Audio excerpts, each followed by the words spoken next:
On dit d'elles qu'elles sont trop difficiles, trop exigeantes, incapables de trouver un mari. On les appelle vieilles filles. On les appelle éternelles célibataires. On les appelle femmes légères. On les enferme dans des étiquettes, dans des jugements rapides, dans des regards méprisants. Mais ce que personne n'ose dire, c'est la vérité. La vérité, c'est qu'elles sont plus fortes que celles qui les jugent. Plus solides que celles qui se cachent derrière une bague vide de sens.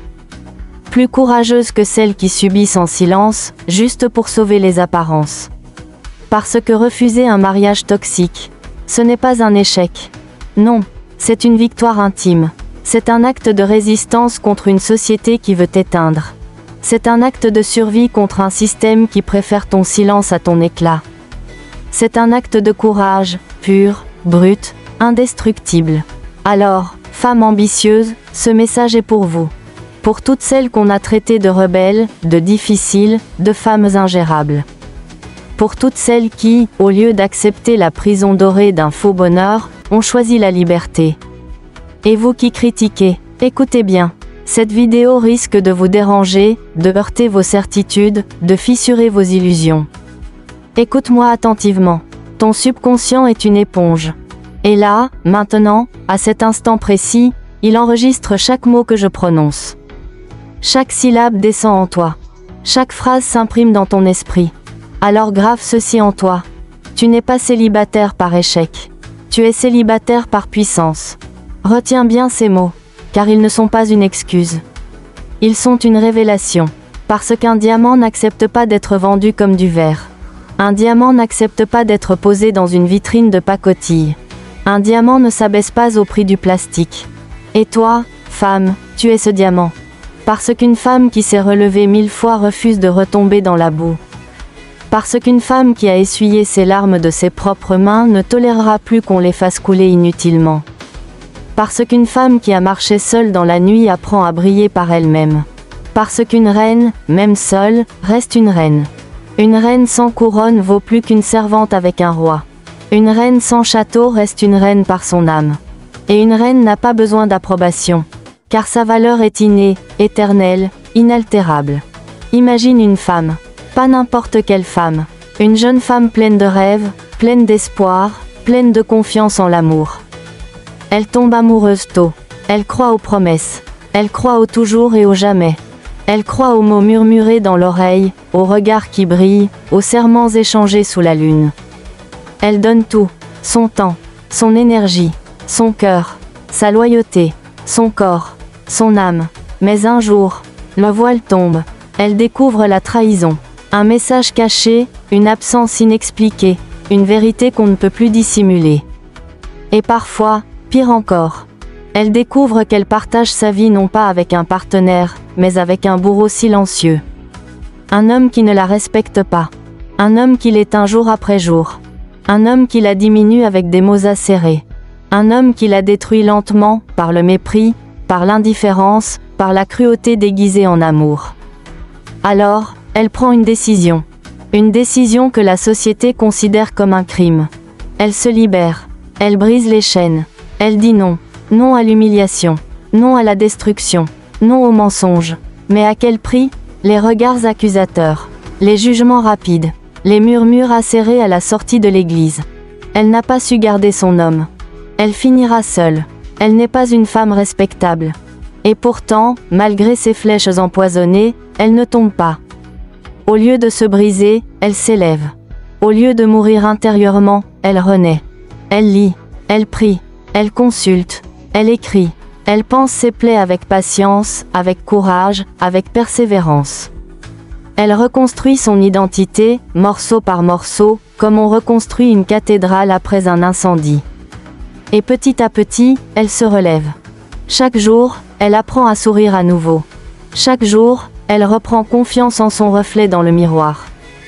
Chaque jour, elle se souvient que sa valeur ne dépend pas d'un homme, mais de la reine qu'elle porte en elle. Aujourd'hui, elle marche la tête haute. Son pas est ferme. Son regard est clair. Son cœur est apaisé. Elle gagne sa vie. Elle n'attend plus qu'on l'entretienne. Elle inspire ses enfants, qui voient en elle non pas une victime, mais une héroïne.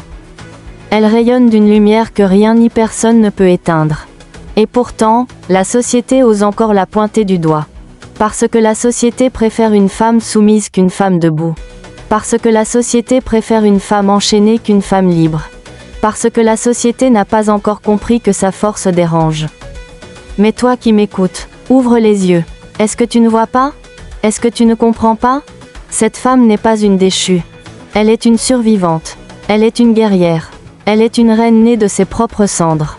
Comme un phénix qui renaît après l'incendie, elle s'élève plus belle, plus forte, plus libre qu'avant. Et son existence même est une victoire. 1. Pourquoi la société critique les femmes fortes? La vérité est simple, ce qui est rare dérange. Une femme qui dit non, une femme qui choisit son bonheur, une femme qui ose marcher hors de la norme, ça fait peur. La société aime les chaînes invisibles. Elle aime les femmes qui souffrent en silence, parce que cela confirme la norme. Mais toi qui refuses la souffrance, tu deviens une menace. C'est la psychologie du biais de confirmation. On veut que tu rentres dans la case. Tu refuses. Alors tu deviens la cible. 2. Pourquoi les mariages précipités détruisent plus qu'ils n'élèvent? Regarde autour de toi. Combien de femmes mariées portent une bague? Mais aussi des cernes de tristesse? Combien vieillissent sous la charge mentale, en silence, parce qu'elles croyaient que se marier était la seule réussite? Elles sourient sur les photos, mais pleurent dans leur lit. Elles postent des selfies, mais cachent leurs blessures derrière des filtres. Le cerveau humain a un biais de statu quo.